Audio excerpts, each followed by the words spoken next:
Today on an all-new Dr. Phil, he lost their entire $1 million retirement fund, some of it on women. Women he met online, but never in person. This is April. April and I are engaged. This lady is Jane. Her and her daughter are now being held in captivity. This is Sophie Preston. Sophie is mute, and she was in an auto accident. She's a fashion designer. She is. She's a very good one. If she's a really good fashion designer, why is she homeless? Fool for love? Her attorney. Her so-called attorney. He robbed her. Yes, and he's been robbing her before, apparently, too. I hate it when that happens. Or just plain fool? Show me a document that's not fraudulent. Well, I don't have it on me. Do you want to be right or do you want to be happy? I want to be right. Today's going to be a changing day in your life. You've never had anybody working harder to bring you to the threshold of change than right now.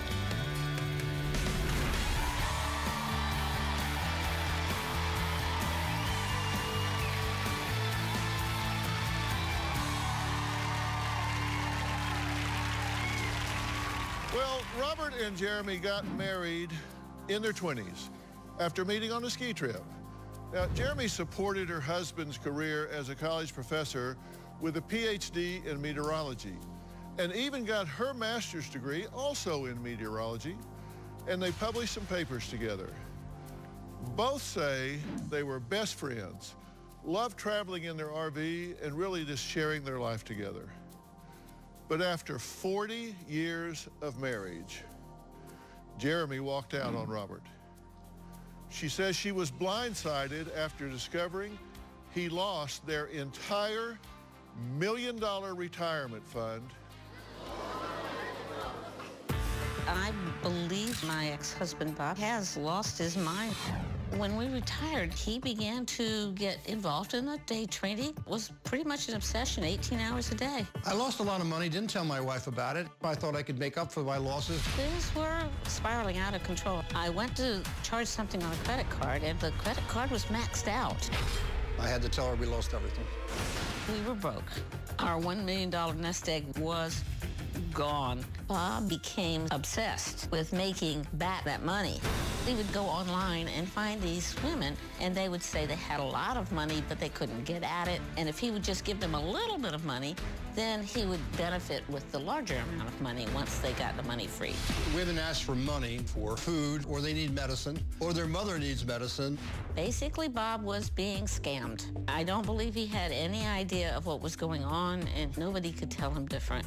I probably lost in total about $50,000 to $75,000. I mean, when I say lost, it means I never met the women yet, and the money's gone.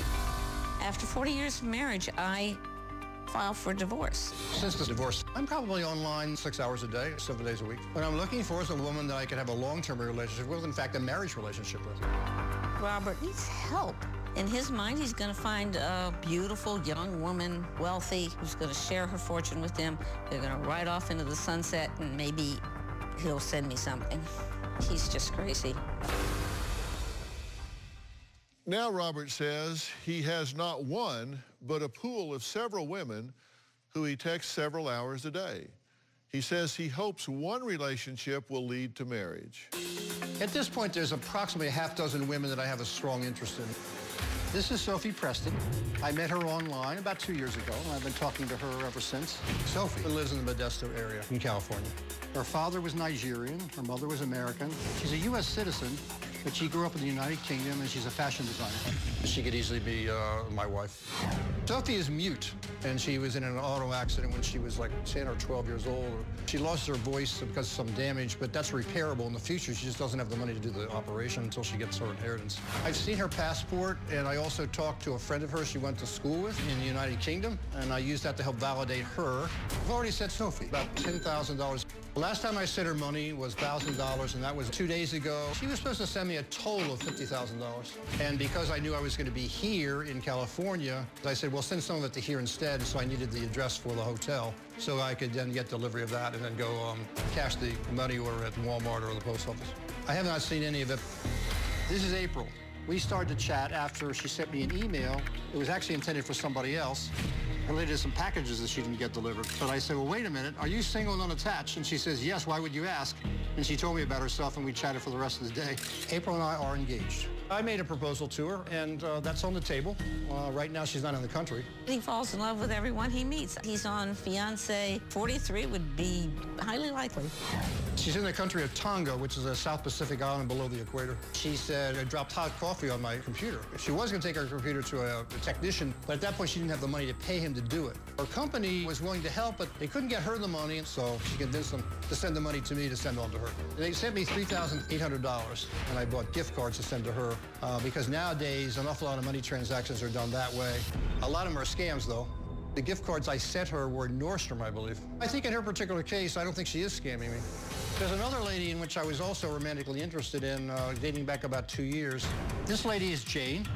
Her and her daughter are now being held in captivity. I would call it a compound in Levittown, New York. Her uncle is the one doing this. She refers to him as Uncle Danny. He told me his name is Gonzalez. That the house she's lived in is a fortress that has security guards with guns and attack dogs. She befriended a maid working in the house, and the maid let her use her phone. Then I said, can you call up Google Maps on your phone and then have it give you your coordinates? She tried to do that, but she says, this phone just won't do it. She says $200 will upgrade this phone. And from there, I can get on Google Maps and I can be out of here. So she's asked me for that $200. I said, I'm going to the FBI. The FBI agent took the report down, and I said, yeah, it could be a scam. I mean, I admitted to him that was a possibility, but I told him why I didn't think so. And he said he would pass it on. That's the last I heard. For a man who's supposed to be smart, he is dumber than most. You're concerned that he's being scammed. Yes, I am very concerned. And you're sensitive to this, but you've got a system where you weed out whether someone's being scammed or not. Well, I do my best, but it's often failure. Right. So what is it you're after? What is it you want to achieve in terms of relationship? I want a woman to marry. Why? Because I don't like being alone. Well, there's more to it than that, though, right? A candidate for you has to have certain qualities and characteristics, right? Sure, to filter that down to somebody, that's correct. Well, yeah, I mean, I think, look, I'm a guy. I mean, to be honest, in generally, you're looking for somebody you're attracted to first, but that's not the only thing. I'm looking for somebody who has Christian beliefs, is committed, and I'm looking for somebody who is funny, smart, you know, intelligent, somebody I can have a rapport with, somewhat adventurous, sense of humor. In a perfect world, you would like somebody that's young, attractive, interesting, funny, exotic, and rich. Yes, if that's possible. The finances are an important part because, as you say, you squandered all of your retirement for the two of you. It is an important part. And you found that out The night before he underwent a triple bypass. Wow. And you did it by presenting a credit card that you knew should have a zero balance. I went to buy a cushion for him to lie on when he got out of the hospital. And I found out that that credit card was maxed out at $9,000 something. And I couldn't even buy a $49 cushion. So I went to him and he confessed that he had maxed that out and that he had maxed out 3 other credit cards so that we were now $40,000 in credit card debt. And that was just the tip of the iceberg. Yeah. Because you found out $40,000 was just the credit cards. In fact, he had been day trading and lost all of it. Everything. So what do you say to yourself when you're that upset and angry and then he's going into surgery, presumably life-saving surgery? Yeah, I was wondering about that. I honestly didn't know whether I wanted him to survive or not. So if you had gotten that $49 cushion, you might have used it to smother him. Yeah. Yeah. But then I wouldn't have gotten the life insurance, so. Yeah. That's true. Yeah. And you understood she was upset, right? Well, yes, that would be normal. But the main part of the story I want to correct is I never used all of our savings on any other women. That never happens. You have been sending money to women? I have been, but I never used any of our savings. You see, any of that happened after Where'd you get the money? From my own income. Well, Social Security. Let's be clear here. You were not sending any of our savings to women that you were romantically interested in, but you started with this scam business while we were still married and while I was still with you, because you had the woman who wanted to go to nursing school, and you had the person who posed as one of your former students. And we both tried to help those people. I began to realize it was a real scam setup. That's correct. And then once I left, you immediately began with the women. And the week after the divorce was final, he's asking me to help him figure out how to have a nest for his new fiance. He asked you to help. Yeah, yeah. Well, this needs a lot of correction. I don't know how much time you have here. I don't think I have enough for you to correct all of that. But you said you had a way of filtering these out and kind of sorting out the scammers for the non-scammers. Well, one way is when you ask for their image, you can search online to see if that image is showing up anywhere else using Google. Right. And if it shows up anywhere else under a different name, that's pretty much the end of the story right there as far as they're concerned. All right. Well, Robert says he's talking to at least 5 different women in order to find the one. And I want him to explain the rationale behind his approach, and we'll talk about that when we come back.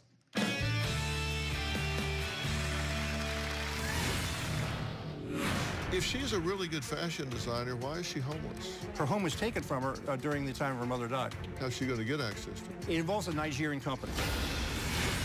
And later, she's homeless, but she's got a driver. That's unclear to me, too, actually. I found that there were a lot of questions you didn't quite ask. But I'm asking them now. Okay, keep going. I'm looking for somebody who's reasonably athletic looking, somebody who's got womanly features, the whole package. In my ex-husband Robert's mind, he's going to find a young Marilyn Monroe who's got all the money in the world, and she's going to want to marry him at 70 years old. Like, I'm really charming, that's why, you know. He's definitely delusional. I think Bob is about as arrogant as they come. He thinks everybody thinks he's wonderful. What I want to see from Dr. Phil is if there's any red flags that tell me to not pursue that particular woman, to move on. Well, Robert says he began dating again after his 40-year marriage to his ex-wife, Jeremy, ended 3 years ago. However, one woman in particular, he says, he's ready to marry as soon as possible. That's Sophie. Now, you're really wanting to get as sophisticated as you can at weeding out real versus phony, right? Of course. You really want to know. Oh, yes. Oh, yes. And that's why you're asking if I have input, you want to know what it is. Well, I knew you had resources here. That's what. Sure. That's what my neighbor, Jill, she's the one who really contacted the show about it. Right, right. And let's take a look at Robert's current pool of women, the 5. You know, one is Sophie Preston. There's April Jean. Then there's Jane Hodges. She's also known as Jane Stamper. Then there's Rosalind Randy, and then Wendy Rodriguez. And these women are kind of from all over the globe, or at least currently are scattered kind of all over the globe, right? Yeah, they're various places. And you said one of them is in Modesto, or is from Modesto? Well, not from in Modesto. She grew up in the United Kingdom. But she's in Modesto now. That's what she says. That's Sophie Young. Okay, and you realize that's really close to here. I do. Did you ask her to come up and meet you here? No, I'm talking about going to her. I'm not sure that's going to happen, but I'd like it to happen. Why would it not happen? Because it has to be with her concurrence, and I haven't had enough conversation with her. That's a longer story, but the fact is that she's probably homeless right now and unable to get on the internet to communicate with me. Okay. How have you been communicating with her? Has it been on the internet? It's been on the internet like the others. Have you talked to her on the phone? I've never talked. She's mute. This is the one that's mute. She's mute. Okay, but she has a friend that's not. She has a childhood friend that I did communicate with, but only on chat, not on the phone. She couldn't go to a library or internet cafe or somewhere and get on and type you a message, or? Well, I don't know her situation exactly, mostly because I can't communicate with her about why she doesn't have communication. It's kind of a tricky thing there. And the reason why she's homeless is because she expected to get her inheritance, and she was kicked out of her home because her mother died and did not leave the home to her. The mother left the home to her stepbrother. Yeah. Well, she was born in '94 in the United Kingdom, so she's 25. Right. Are you concerned about the age difference? I didn't actually know she was 25. Yeah. I knew she was under 40, but I don't really look that closely at the exact age. She's mute. She used to live with her mom in, is it Ripon, California? That's correct. And currently in a homeless shelter, most likely, is what you're thinking. She has a U.S. passport and a California driver's license. Her father, Michael Preston's Nigerian, but he's deceased. Correct. And the father was CEO of United Crude Oil. That's what I'm told. And her mother, Jessica Phillip, was an American and was deceased last year. Correct. And her mother died while on a flight, right? That's and correct. Her body is in a morgue in Frankfurt, Germany. That's correct. In fact, almost all of these women's significant family members are deceased. I think that's fair to say. Yeah. And she has an attorney, this Bernard T. William, that lives in Ripon, California, that manages the inheritance. Yes, but he's a conflict, and there's a good chance that he's actually been ripping her off as her attorney and not keeping his responsibilities as an attorney. Okay. And she's a fashion designer? She is. She's a very good one. Yeah. And she sells to Miskay, which is an African company? That's right. Not entirely. I don't know everything about her past business practices, but in recent times, that's been a person who's been selling her dresses and so forth. And y'all met on a dating website, right? Correct. Okay. And you've been talking via text messages for 2 years, and she's expecting $50,000 in inheritance from her father. She's expecting she's expecting $5.5 million from her father. Okay, but she was going to send you $50,000. Yes, because I've been sending her money, and You've sent her like $8 grand, something like that? probably a little more, but most of that didn't get to her. There's no way for me to know that's true, but that's what I was told. Yeah. If she's a really good fashion designer, why is she homeless? She's homeless because her home was taken from her during the time her mother died. It was not in her name. So, and her father's leaving her $5.5 million. She doesn't have access to it. How's she going to get access to it? Well, through my help along the line, and it involves a process which it involves a Nigerian company. That tells you something right there, right? Tells me a lot. What do you think about that? It's pretty incredible. It's kind of like a soap opera, really. Mom's dead, dad's dead, It is. brother got the house, she's mute. Well, that's only the half of it, actually. And later, you are a loudmouth bully. Play the other side of that conversation. You heard the other side of the No, I did conversation. not. You don't run this show, I run the show. Well, that's apparent. This February, one show My dad did not rape my sister. My husband is not selling it on the internet. has it all. I did realize the cameras were there, and I did my research. Not one person corroborated one thing you said. Where is your proof? I don't have a... Don't you make all of these allegations and not bring me one shred of proof. Unforgettable. David became the poster boy for extreme weight loss after he shed 400 pounds. But his makeover didn't last because David regained it. He now weighs 648 pounds.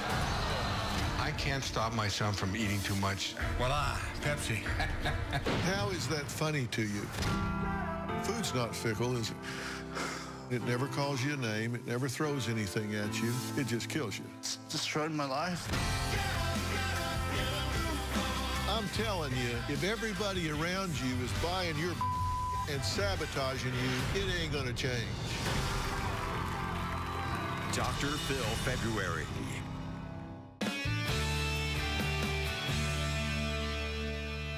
Robert says he is currently focused on 5 women. What do you think about that? It's pretty incredible. It's kind of like a soap opera, really. Yeah, Right? I at least. mean, It is. It's very busy. I mean, mom's dead, dad's dead, It is. brother got the house, she's mute. And I I can expect tell you- any minute for her to get amnesia. And I can tell you you said it's like a soap opera. Well, that's only the half of it, actually. Yeah, well, there's more. You're right. And here are some text message exchanges between Robert and Sophie. November 15th, Robert, here's the hotel address. Write it down. And he says, Sheraton Universal Hotel, 33 Universal Hollywood Drive, Universal City, California. You're giving her this so she can send the money, right? Some of it, yeah. Yeah. Absolutely. And Sophie says, I did, baby. She meant she had the address written down. If you sent it to her in a text, it already was written down. Why would she have to write it down? I'm not sure. Actually, I have to think about that a little bit. Just little things kind of jump out at me. Okay, then you said, my money just came. I'm off to the store across the street. Me. Right. That's right. What money just came? Social Security check. Oh, not from her? No. This other money. No. Okay. You're off to the store across the street to do what? To send her money in the form of gift cards, which is pretty common way now to transfer money from one to the other. Okay, so as soon as you got your Social Security check, you're off across the street. I'm going to send you money. That was pre-planned, you know. Okay. And she says, okay, babe, are you there now? Like at the store meeting? Yeah, or online. Okay. And then you said, I sent $500 worth, and now I'm told I need to send 500 more. What the hell are you people doing to me over and over again? So you're questioning, like, what are you doing here, right? I am. And she says, baby, I made payment of $750 the last time. I think that is why you remembered hacker took the fund on the card. I told you, babe, I'm so sorry. I had new information about this. So what is it? It turned out that this money I just sent did not go to her or the right person. It turned out Bernard actually had the address. He took the money, and that was it. Okay, her attorney robbed She told me this in the last few days. her attorney Her robbed her. attorney, her so-called attorney. Yeah, he robbed her. Yes. And he'd been robbing her before, apparently, too. Yeah, I hate it when that happens. Okay, then you said, I did it, but heaven help for what I've done. What's that mean? It just means that I'm basically robbing from myself and my future to do that, right? Okay. Yeah. Then Sophie says, babe, I'm waiting for driver to pick me up. Babe, the driver is here. And that's the last thing I heard from her until a couple of days ago, after I was out here with you. She's homeless, but she's got a driver. No. No, well, I'm not sure. That's unclear to me, too, actually. But it's... But there's so many aspects to this, you know, focusing on that wasn't my priority. Could be a cab. Right. The focus on that wasn't my priority. More I was worried about what happened to her. Okay. You know... Because that's the last thing I actually heard from her. I mean, yes, I questioned that, but I'm questioning a lot about this, and that was a minor potatoes compared to the bigger issues. It could have just been a cab. Through all the years, when you're doing the science stuff, when you're doing the money stuff, I found that there were a lot of questions you didn't quite ask. But I'm asking them now. Okay, keep going. You're doing good. Thank you. Then Robert says, okay, just tell me if they've actually handed you cash at the bank and the debit card. That will go a long way to making me happy right now. Yes, because... You just want to know if it got to you. Well, yeah, because once that happens, it means the whole thing is real. But until that happens, there's doubt, and in their case, considerable doubt as time goes on. All right. Well, we did some sleuthing, and we found out some interesting things about Sophie Preston that I think Robert should know.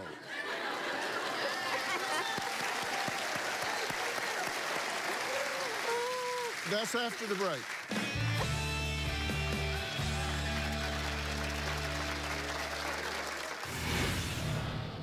This picture has been pasted on top of an existing passport. I know that that's fraudulent. Another one was sent to me, though, that I don't think is fraudulent. Don't tell me about a document you have that you didn't send me.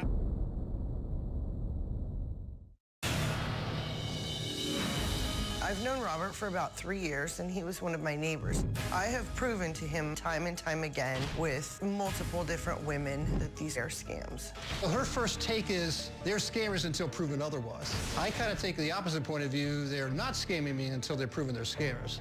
His mental stability is all wrapped up in this, his identity, and he can't be wrong. If he's wrong, he fails. It's exactly like someone taking their paycheck every week and going and playing the slot. They're sure they're going to get the money. They know this time is going to be the one, and then they can make up for the deficit that they have going on. I wrote the Dr. Phil show when he said, well, I'm actually going to food places during the day to eat where they serve the homeless lunch, and then at night I'm sleeping behind the church, so I'm safe. I feel that Dr. Phil is his last chance.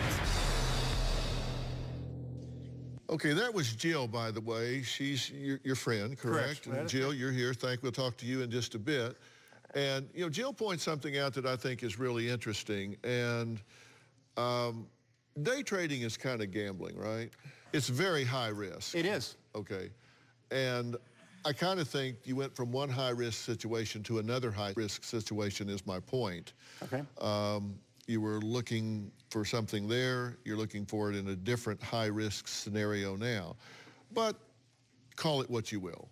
Okay, so Sophie Preston, we wanted to find out really who this mute beauty was.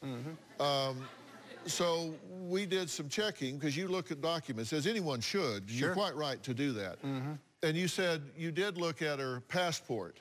Yes. And we did the same thing. Now, what we have here, this is a passport that is real.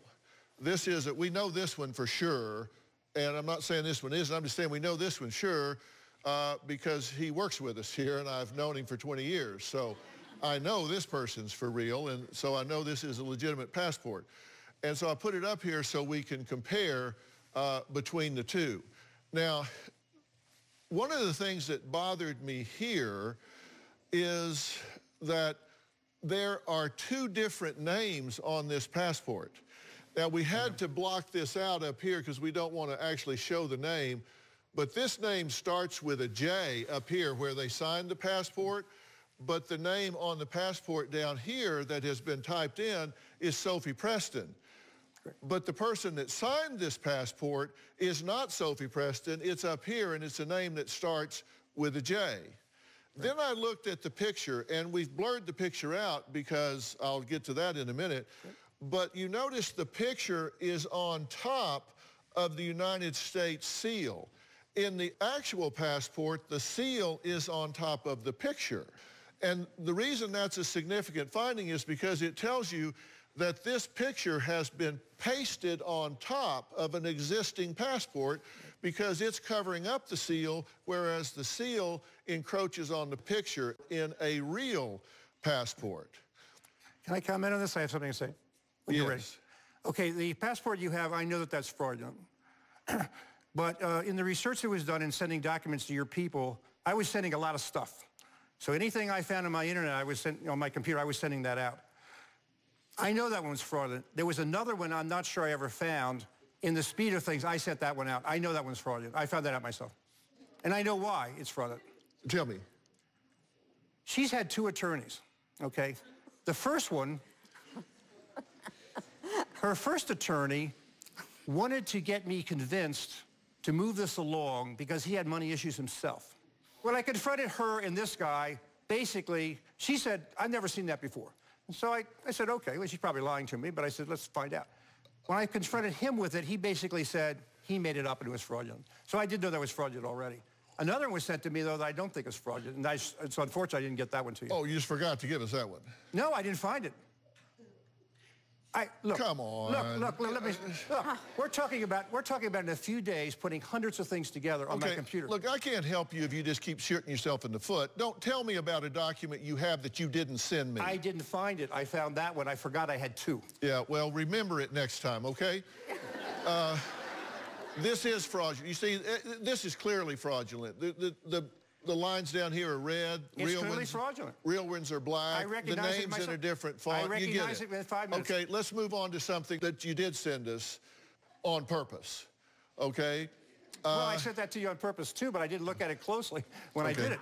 Oh, my goodness. That's clearly fraudulent. This is her driver's license. Yeah, that's what he sent, too. Okay, you know this is fraudulent, Absolutely. too. Okay, so she said you have a fraudulent passport and a fraudulent driver's license. She didn't send it to me. Actually, this attorney did. Show me a document that's not fraudulent. Well, I don't have it on me. Your assistants were asking for information at a rapid-fire rate, so if the mistakes were made, yeah, they were made. Yeah, you were busy being belligerent.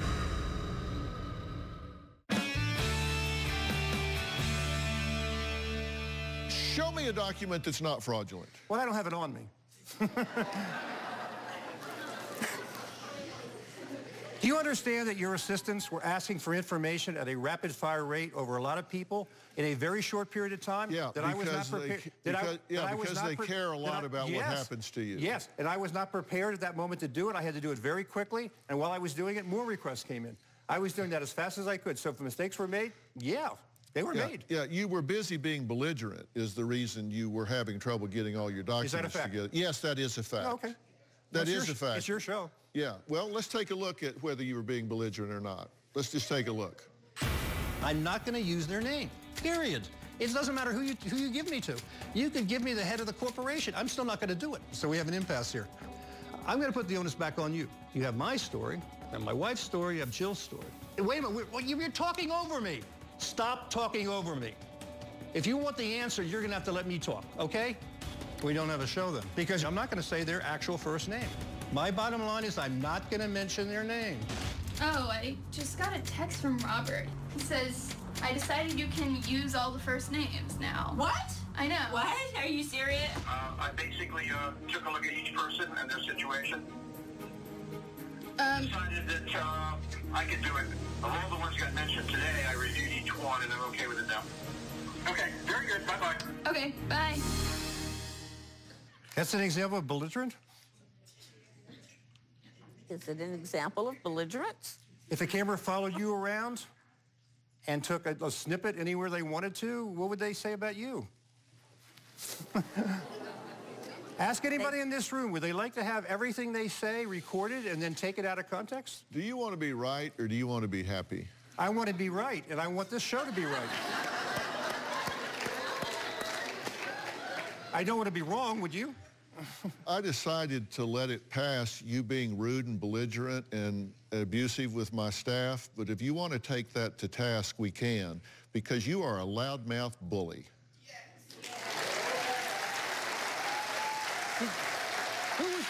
Did you have the other side of that conversation? You know, in a phone conversation... Yeah, I got the other side of that conversation. You want to bully them, bully me, Buster. Play the other side of that conversation. You heard the other side of the conversation. I did not. You don't run this show, I run the show. Well, that's apparent. Yeah.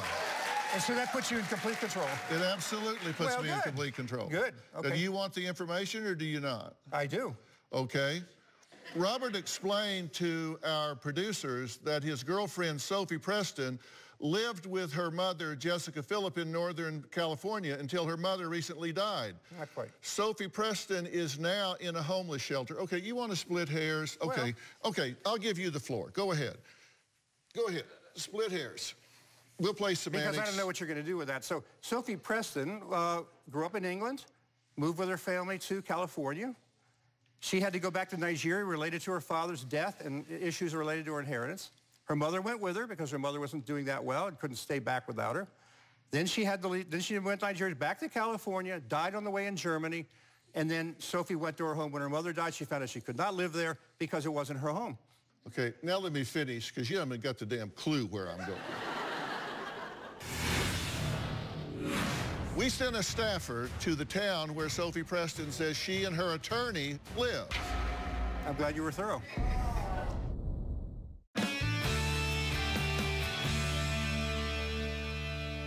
We sent a staffer to the town where Sophie Preston says she and her attorney, who is managing her inheritance, Bernard T. Williams, live, because there's nothing better than boots on the ground. So let's see what this investigation uncovered.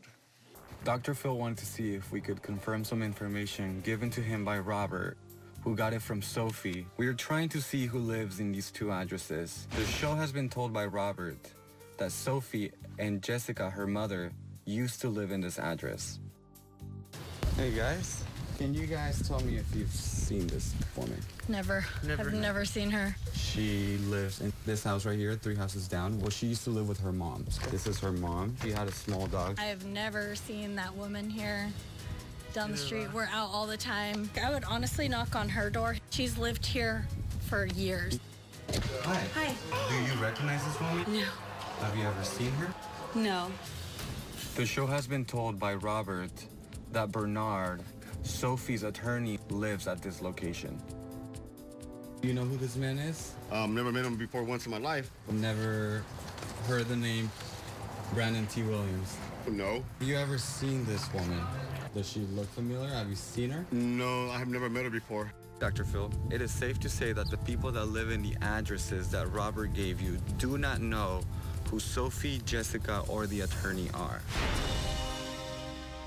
Okay, we went up and down the street, and a lot of the people said, no, I would remember this girl. Probably. Yeah. I would remember her. We have people that lived this street for like 30 years. I don't doubt your research. And said, neither one of them ever existed in that city, on that street. Talked to people that have lived there their entire lives. Neither one of them have ever been there. I'm glad you were thorough. So that's a lie. Yes. They never lived there. It seems so. So the summary findings that we have regarding Sophie Preston are that we also check to see if there is a Sophie Preston in California or the United States with the date of birth that she is given. The answer is no. So we wanted to know, there's United Crude Oil in Nigeria or the UK. And we located one United Crude Oil in Wilton, Connecticut.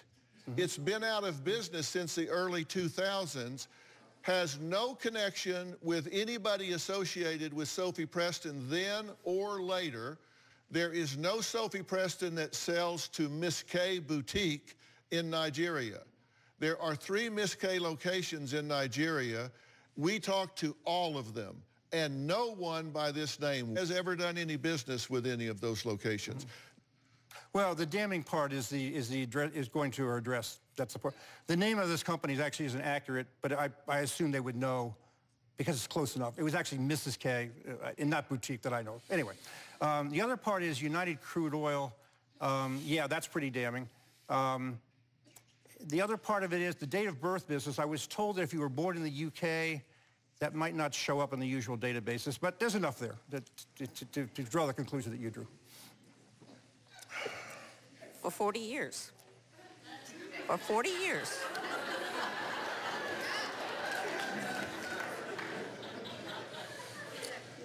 Well, I've been married 43 years, and my wife says some of them feel like dog years too, so I understand there. Robert is still talking to 4 other women, April Jean, Jane Hodges among them. Robert may be thrilled to know what we found out about her next.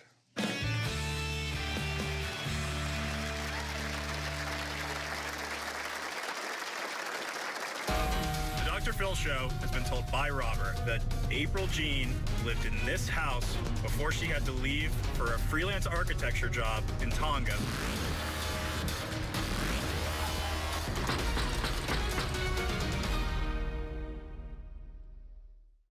Well, we're out of time today, but there's so much more to this mystery that we have just started to unravel. Believe me, you're going to want to stay tuned because we found April Jean, and boy, does she have a lot to say. Tomorrow on an all-new Dr. Phil. He has 5 online girlfriends. None of them exist. Is he being scammed? You sent her about $5,000? Related to the gold, yeah. But you never got the gold? No. You got a...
before that happens. If there is a 25-year-old multimillionaire gorgeous girl out there, she ain't looking for you. You understand what I'm telling you? Well, I understand that you're being used. The woman that you think is April Jean is actually this woman. That's tomorrow. I'd like to thank all of my guests today. For more information about today's show, log on to drphil.com. You can follow me on Facebook, Twitter, Instagram, and I do read your comments and questions. Now, Sinead Brown tweeted out to me to say, The classification of your TV show has caused a rift in a 3-year friendship. Please confirm if your TV show is a reality show or a talk show. Now, I'm open to coming on to the show to discuss this. Kind regards, Sarah and Sinead. Now, okay, it's actually not a show. If you look, this is called Dr. Phil. It's not called the Dr. Phil Show. It's just called Dr. Phil. And that's by design. It's not a Dr. Phil show, it's just Dr. Phil. So that's your answer. I don't know if that's going to solve your problem. That's all for today. We'll see you next time.